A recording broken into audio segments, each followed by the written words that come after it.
আজ ছাত্রদলের আক্রমণে ঢাকা বিশ্ববিদ্যালয়ে 200 শিক্ষার্থীর মৃত্যু হয়।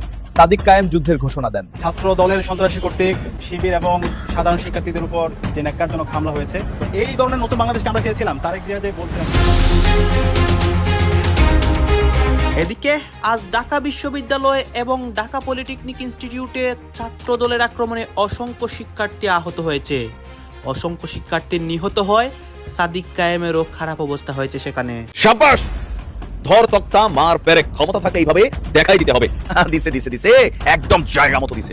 আমার খুব ভালো লাগছে, মাঝে মাঝে এরকম মুখের উপরে কিক মারতে হবে। কুকুর কামড় দিতে আসলেই মগুর দিয়া মাথা বাড়ি দিয়ে ভেঙে ফেলতে হবে। ওই লগের 10 কুত্তা ডরাইয়া দৌড় দিবে। খুবই আনন্দের খবর, ভালো খবর। নির্বাচন পরবর্তী আমরা দেখতে পাচ্ছিলাম সারা দেশে ছাত্র দলের সন্ত্রাসীরা বিভিন্ন জায়গায় ভিন্ন মতাবলম্বীদেরকে হুমকি দিচ্ছে, এবং আমরা পলিটেকনিক ইনস্টিটিউট দেখতে পেয়েছি এবং আজকে সরাসরি সহিংস হামলা দেখতে পেয়েছি। পলিটেকনিকের প্রায় 16 জন শিক্ষার্থী মারাত্মকভাবে আহত হয়েছে। এখনো একজন শিক্ষার্থী সেন্সিটিভ অবস্থায় আছে। রুমে গিয়ে রামদা দিয়ে, দেশীয় অস্ত্র দিয়ে, হকি স্টিক দিয়ে, স্টাম দিয়ে নৃশংস কায়দায় রাতের অন্ধকারে হামলা করা হয়েছে। জামাত ইসলামী রাজধানী ঢাকায় একটা বিক্ষোভ মিছিল করেছে। তাদের দুইটা টপিক ছিল। তাদের আসল টপিক ছাপিয়ে অন্য একটা টপিক মূলত দৃশ্যপটে এসেছে, কিন্তু বিএনপি জামাতের বিরুদ্ধে এই সুযোগ অপপ্রচার করছে। প্রিয় দর্শক, আগামী 7 দিনের মধ্যে উলটপালট হতে পারে বাংলার রাজনীতি। উলটপালট। বাংলাদেশের রাজনীতির মধ্যে এই মুহূর্তে কালো মেঘ দেখা দিয়েছে এবং দেশের মধ্যে নতুন একটা পরিস্থিতি হয় বিএনপি এবং ছাত্রদল কর্মীদের একশনে।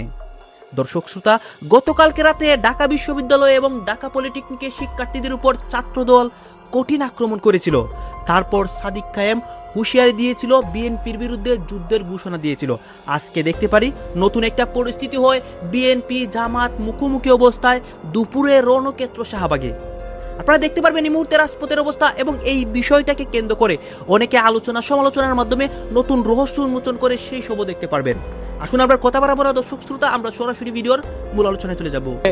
ছাত্র দলের সন্ত্রাসী কর্তৃক শিবির এবং সাধারণ শিক্ষার্থীদের উপর যে ন্যাক্কারজনক হামলা হয়েছে, আমরা তার তীব্র নিন্দা ও প্রতিবাদ জানাচ্ছি।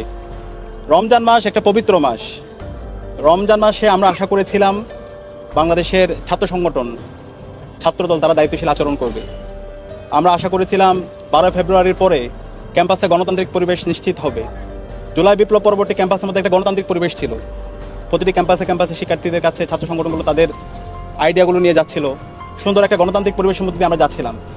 নির্বাচন পরবর্তী আমরা দেখতে পাচ্ছিলাম সারা দেশে ছাত্রদলের সন্ত্রাসীরা বিভিন্ন জায়গায় ভিন্ন মতাবলম্বীদেরকে হুমকি দিচ্ছে, এবং আমরা পলিটেকনিক ইনস্টিটিউট দেখতে পেয়েছি এবং আজকে সরাসরি সহিংস হামলা দেখতে পেয়েছি। পলিটেকনিকের প্রায় 16 জন শিক্ষার্থী মারাত্মকভাবে আহত হয়েছে। এখনও একজন শিক্ষার্থী সেন্সিটিভ অবস্থায় আছে, এবং আরেকজন শিক্ষার্থী আপনারা কথা বলেছেন তার মাথায় কীভাবে আঘাত করা হয়েছে আপনারা দেখেন। এভাবে অনেক শিক্ষার্থীদের উপর আঘাত হয়েছে। রুমে গিয়ে রামদা দিয়ে, দেশীয় অস্ত্র দিয়ে, হকি স্টিক দিয়ে, স্টাম দিয়ে নৃশংস কায়দায় রাতের অন্ধকারে হামলা করা হয়েছে। এবং একজন শিক্ষার্থী রুমে গিয়ে একজন শিক্ষার্থী পাওয়া গেছে, সে হচ্ছে সনাতন ধর্মাবলম্বী। সেই শিবিরের তার রুমমেট, তো শিবিরের রুমমেট হওয়ার সুবাদে তাকেও পিটিয়েছে। তো এই ধরনের নতুন বাংলাদেশকে আমরা চেয়েছিলাম। তারেক জিয়া যে বলছিলেন, মাননীয় প্রধানমন্ত্রী, ওনার প্ল্যান আছে। আমরা আশা করেছিলাম প্রত্যেকটা ক্যাম্পাসে গণতান্ত্রিক পরিবেশ নিশ্চিত হবে, কিন্তু আমরা দেখতে পাচ্ছি এই ক্যাম্পাসগুলোতে আবার সহিংসতার রাজনীতি, আবার সেই ছাত্রলীগীয় রাজনীতি। যে এই রাজনীতি করতে গিয়ে হাসিনা সে জুলাই বিপ্লবের মাধ্যমে এই দেশ থেকে পালাইছে। 17 জুলাই ছাত্রলীগ সন্ত্রাসীরা বিশ্ববিদ্যালয় শিক্ষার্থীদের হামলা করেছিল। 15 জুলাই 17 জুলাই তারা ক্যাম্পাস ছাড়া হয়েছে।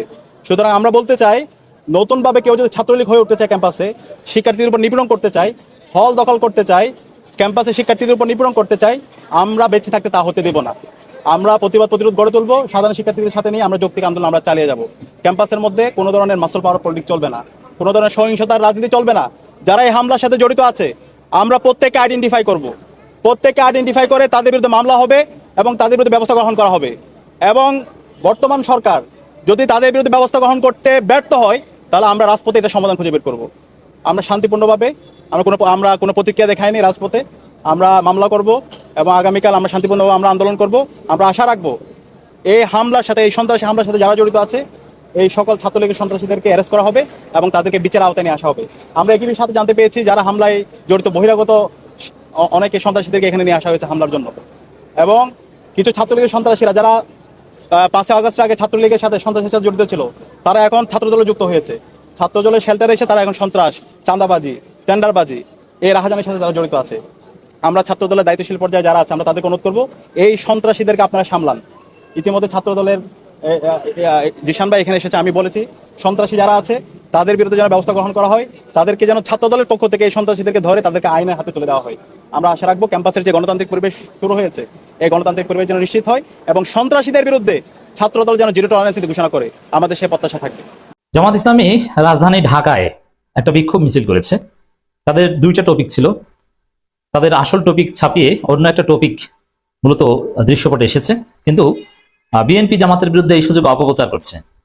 দর্শক, আপনারা জানেন যে বাংলাদেশে চুয়াডাঙ্গার একটা জায়গায় এক জামাত কর্মীকে বিএনপি সন্ত্রাসীরা নৃশংসভাবে হত্যা করেছে এবং আরো কয়েকজন মৃত্যুর সাথে পাঞ্জা লড়ছে। বাংলাদেশি হিসাবে বাংলাদেশের কাছে ইরানে যা ঘটছে তার চাইতে আমার কাছে অ্যাটলিস্ট ইমাম খোমেনি তার জীবনের চাইতে বাংলাদেশে যে জামাত কর্মী নিহত হয়েছে আমার কাছে তার গুরুত্ব বেশি। আমি জামাত কর্মীর শাহাদাতে বেশি কষ্ট পেয়েছি ইমাম খোমেনির শাহাদাতের চাইতে, এবং জামাত কর্মী বা তার পরিবারের জন্য বেশি দোয়া করছি ইমাম খোমেনির চাইতে। কারণ আমার জীবনকে হয়তো বা খোমেনির শাহাদাত তেমন প্রভাবিত করবে না, কিন্তু মুসলিম উম্মার পার্ট হিসেবে অবশ্যই এ বিষয়ে আমরা কনসার্ন। কিন্তু আমার প্রতিবেশী জামাত কর্মীকে হত্যা করবে বিএনপি সন্ত্রাসীরা, যেখানে বিএনপি জামাত একটা গ্রেটার সোশ্যাল কন্ট্রাক্টের মধ্যে আছে, এটা মেনে নেওয়া যায় না। জামাত এর জন্য বাইতুল মোকাররমের উত্তর গেটে বিক্ষোভ মিছিলে ডাক দিয়েছিল, কিন্তু এরই মধ্যে ইমাম খোমেনির মৃত্যুর বিষয়টা এস্টাবলিশড হয়ে গেছে, শাহাদাতের বিষয়টা এস্টাবলিশড হয়ে গেছে, যার ফলে ওইটাকে প্রায়োরিটি দিয়ে জামাত বিক্ষোভের ডাক দিয়েছে এবং সেখানে নানান কথাবার্তা বলেছে। বক্তারা চুয়াডাঙ্গায় জামাত কর্মী হত্যার প্রতিবাদও করেছে, বিচারের দাবি করেছে, সন্ত্রাসীদের খুনিদের গ্রেপ্তারের দাবি করেছে, আর দি সেম টাইম ইরানে যে হামলা সেগুলো নিয়েও কথা বলেছে। কিন্তু মিডিয়ায় বা তাদের বিবৃতিতেও মৌলিকভাবে ইরানে হামলার প্রতিবাদে বিক্ষোভ এবং এই বিষয়টাই উঠে এসেছে, কিন্তু বিষয় ছিল দুইটা। এখন যেহেতু মিছিলের প্রথম ঘোষণা ছিল, বিক্ষোভের প্রথম টপিক ছিল এবং ঘোষণা এটা আগে ছিল যে চুয়াডাঙ্গায় জামাত কর্মীকে হত্যার প্রতিবাদে বিক্ষোভ, এই জন্য জামাতের কর্মীরা মিছিল থেকে যে স্লোগান দিয়েছে যে চুয়াডাঙ্গায় আমার ভাইয়ের উপর হামলা কেন, বিএনপি জবাব দেয়। টপিক ছিল এইটা, তো ওইটাকে কাট করে বিএনপির লোকজন প্রচার করছে যে ইরানে হামলা কেন, বিএনপি জবাব দেয়। এখন এটা তারা ট্রল করছে, মূর্খরা ট্রল করছে, ওরা তো গর্ধব, এই জন্য ওরা অন্য কেউ মনে করে ওদের মতো গাধা। ওরা ট্রোল করছে যে জামাতের মিছিল থেকে নাকি বলা হয়েছে গান্ডু গারল অনেক কিছু বলছে যে ইরানে হামলা কেন, বিএনপি জবাব দেয়। আরে ভাই, এটা তো বলে না, এটা তো তুমি বরং মিথ্যাচার করছো। চুয়াডাঙ্গায় জামাত কর্মীর উপর হামলা কেন, বিএনপি জবাব দেয়, এটা বলা হয়েছে। ইরানে হামলার জন্য বিএনপিকে জবাব দিতে বলা হয়। আর বিএনপিকে জবাব দিতে না বলা হলো, আমরা তো এখানে দেখছি যে হাসিনা থাকলে অবশ্যই মুসলিম উম্মার সেন্টিমেন্টকে বিএনপির চাইতে বেশি গুরুত্ব দিত, কারণ হাসিনা থাকলে এভাবে সরাসরি ইরানকে দায়ী করতো না বিবৃতিতে। বাংলাদেশ সরকার যে বিবৃতি দিয়েছে ইরানে হামলার বিষয়ে, সেখানে ডক্টর খলিলুর রহমান স্পষ্টভাবে ফরেন মিনিস্ট্রির যে বিবৃতি, ইরানকে দায়ী করা হয়েছে, ইরানকে রিস্ট্রেইন হতে বলেছে। যুক্তরাষ্ট্র ইসরায়েলের নাম একটা বারের জন্য একটা শব্দে উচ্চারণ করেনি। কত না নির্লজ্জ! এর মানে কোন পক্ষে? বাংলাদেশ, ইসরায়েল এবং আমেরিকার পক্ষে, ইরানের বিরুদ্ধে, এটা বিবৃতি থেকে স্পষ্ট। হ্যাঁ, এই বিষয়ে অবশ্যই বিএনপির বিরুদ্ধে কথা বলতে হবে, বিএনপির কাছে জবাব চাইতে হবে। এটা নাগরিকদের উচিত। মুসলিম সেন্টিমেন্ট বিশেষ করে এখন চরমনাই কি করে আমি বুঝি না, এত কিছু বলে, তারা ইসলামী রাজনীতি করে, জামাত নাকি আমেরিকার খপ্পরে পড়ে চরমনাইকে ছেড়ে দিয়েছে। আরে ভাই, এখন আপনারা কি করেন? বিএনপি সরকার যে আকাম করছে এর বিরুদ্ধে কিছু বলেন। জামাত তো মাঠে নেমেছে, আপনারা কই? শুক্রবারের অপেক্ষা আছেন? জুমার নামাজের পর অটো লোক পাবেন, সেই অটো ফাউলক দিয়ে মিছিল দেখাতে চান? শুক্রবার তো দেরি আছে। তো জামাত আজ যা করুক, যে সবার আগে রাজপথে নেমেছে এবং জামাতের মিছিল একটা ছিল দুইটা টপিকে, চুয়াডাঙ্গায় জামাত কর্মী হত্যার প্রতিবাদে বিচার চেয়ে, আর ইরানে হামলার প্রতিবাদে, ইরানে হামলা বন্ধের দাবিতে এবং হামলার প্রতিবাদ জানিয়ে নাগরিক হিসেবে, মুসলিম হিসেবে যে দায়বদ্ধতা, এই জন্য। আর বিএনপির লোকজন কিসের সাথে কি মিলিয়ে প্রচার করছে?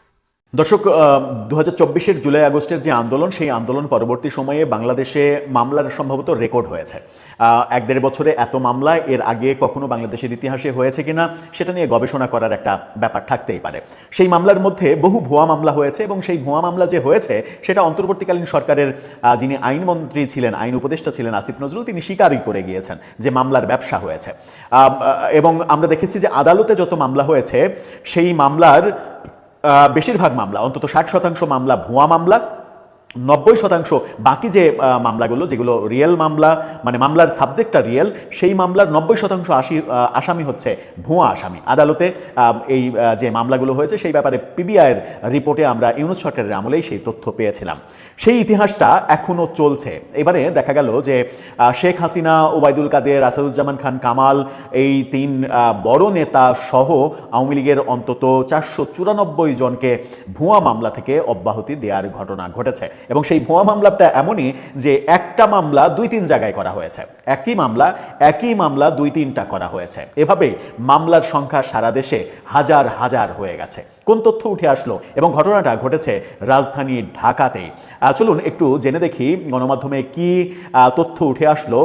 শেখ হাসিনা সহ 494 জন আসামিকে অব্যাহতি দেওয়া হলো মামলা থেকে এবং মামলা বাতিল হয়ে গেল। ব্যাপারটা কেন ঘটলো, এই মেটিকুলাস ডিজাইনটা প্রফেসর ইউনূসের আমলে যেটা হয়েছিল সেই ডিজাইনগুলো একের পর এক যদি এখন বেরিয়ে আসে তাহলে কোন অবস্থা হবে, অন্তত মানে গ্রহণযোগ্যতার দিক থেকে প্রফেসর ইউনূসের কার্যক্রম সেগুলো হয়তো বড় ধরনের প্রশ্ন তৈরি করবে। সেই আলোচনাই করবে এই ভিডিওতে। থাকবেন পলিটিক্স টিভির নিয়মিত আয়োজনে।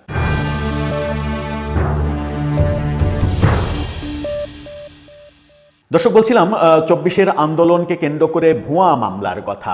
শত শত ভুয়া মামলা হয়েছে এবং প্রায় সব মামলায় ভুয়া আসামির অভাব নেই। হয়তো একটা ঘটনা ঘটেছে, ধরুন যে আবু সাইদ হত্যাকাণ্ডের মামলা হয়েছে, সেই মামলায় সব আসামি যাদের নাম দেওয়া হয়েছে তারা কি সবাই অভিযুক্ত? এরকম সারা বাংলাদেশে যে হাজার হাজার মামলা হয়েছে, প্রায় সমস্ত মামলাতেই শত শত ভুয়া আসামি করা হয়েছে এবং অজ্ঞাত আসামির নামের তালিকার সুযোগ নিয়ে পুলিশ যাকে ইচ্ছা তাকে যে মামলায় ইচ্ছা সেই মামলায় ঢুকিয়ে দিয়েছে এবং ঢুকিয়ে দেওয়ার ব্যবস্থা করেছে, যেটা একেবারে নিত্যনৈমিত্তিক ব্যাপার হয়ে দাঁড়িয়েছিল প্রফেসর ইউনূস সরকারের আমলে। এবার যে তথ্যটা উঠে এসেছে, চ্যানেল ওয়ানের এই ফটোকার্ডটা দেখে নিন। সেখানে বলা হচ্ছে হাসিনা, কাদের, কামাল সহ সব আসামিকে অব্যাহতির সুপারিশ করেছে একেবারে চার্জশিটে। বিডি নিউজ 24 বলছে তাদের শিরোনামে, সেটাও দেখে নিন। সেখানে বলা হচ্ছে একই ঘটনায় 2টি করে হত্যা মামলা, হাসিনা, কাদের সহ 494 জন আসামিকে অব্যাহতি। তার মানে এই ঘটনাগুলো বলে দেয় প্রফেসর ইউনূস সরকারের আমলে মামলাবাজির ক্ষেত্রে কি মেটিকুলাস ডিজাইন হয়েছে এবং এই মামলাবাজির ব্যবসাটা স্বয়ং আইনমন্ত্রীও করেছেন, বিভিন্নভাবে করেছেন। এই অভিযোগগুলো দুদকে যাচ্ছে, সেরকম খবর আমরা এখন গণমাধ্যমে দেখছি।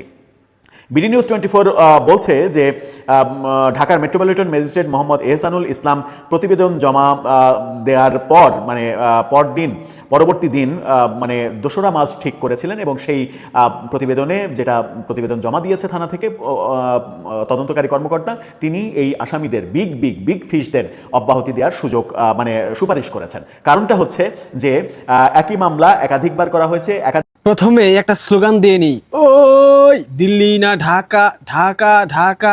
আমি সেটা বলি নাই কখনো। আমি বলি কি, দিল্লিও না ঢাকাও না, করাচি এবং ইসলামাবাদ।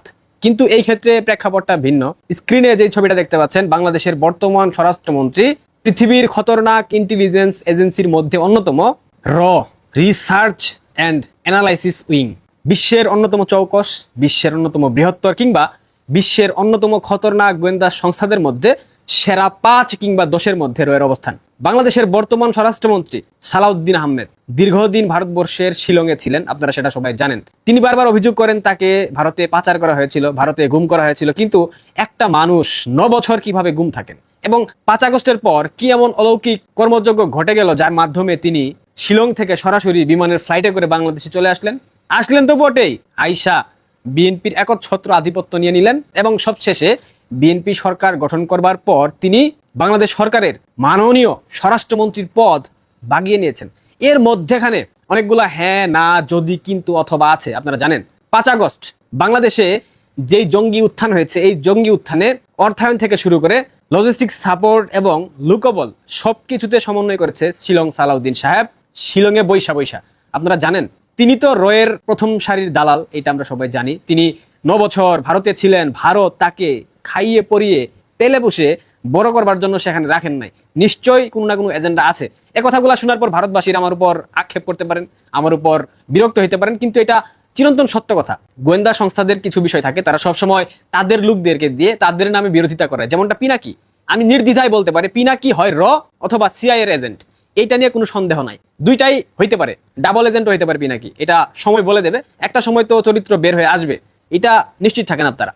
শিলং সালাউদ্দিন 5 আগস্টের বাংলাদেশের এই জঙ্গি উত্থানের সময় তিনি বিভিন্ন মারফতে অর্থের যোগান থেকে শুরু করে, লজিস্টিক সাপোর্ট থেকে শুরু করে এবং তারেক রহমানের সাথে এই জুলাই সন্ত্রাসীদের কমিউনিকেট থেকে শুরু করে সবকিছু। দর্শক, আপনারা তো দেখলেন এখানে কি কথা হচ্ছে। অনেকেই কিন্তু অনেক কথা বলতেছে, অনেকে আলোচনা করতেছে, অনেকে সমালোচনা করতেছে দেশের বিভিন্ন অবস্থা এবং পরিস্থিতি নিয়ে। বিশেষ করে এখানে আমরা দেখতে পাচ্ছি যে দেশের রাজনীতির প্রেক্ষাপট নিয়ে কথা হয় এবং আরও অনেক বিষয় নিয়ে সবাই সবার মন্তব্য প্রকাশ করে। বিশেষ করে এখানে আমরা দেখতে পারি যে সাদিক কায়েমের হুঁশিয়ারির বিষয়ে সে ঢাকা পলিটেকনিকের শিক্ষার্থীদের উপর বিষয়ে যে নেওয়া যে অনেক কথা বলতেছে, এগুলো নিয়ে কথা হচ্ছে গাইজ। এই বিষয়গুলো দেখে এবং দেশের রাজনীতির প্রেক্ষাপটগুলো নিয়ে আপনার মন্তব্য কী? আপনার গুরুত্বপূর্ণ মন্তব্যটা অবশ্যই আপনারা আমাদের কমেন্ট বক্সে লিখে যাবেন। আর হ্যাঁ, এখন আপনাদেরকে আমরা যা কিছু দেখিয়েছি সব কিছু আমরা সোশ্যাল মিডিয়া থেকে সংগ্রহ করেছি। এখানে আমাদের নিজস্ব কোনো মন্তব্য নেই বা আমাদের নিজস্ব কোনো সিদ্ধান্ত নেই। সর্বশেষ আপনাদের কাছে আমাদের রিকোয়েস্ট থাকবে, আপনারা আমাদের চ্যানেলের দর্শক হয়ে থাকলে চ্যানেলটি সাবস্ক্রাইব করবেন এবং পাশে থাকা বেল বাটনটি বাজাবেন যাতে করে নেক্সট ভিডিওটা সবার আগে আপনাদের কাছে পৌঁছে যায়। ধন্যবাদ।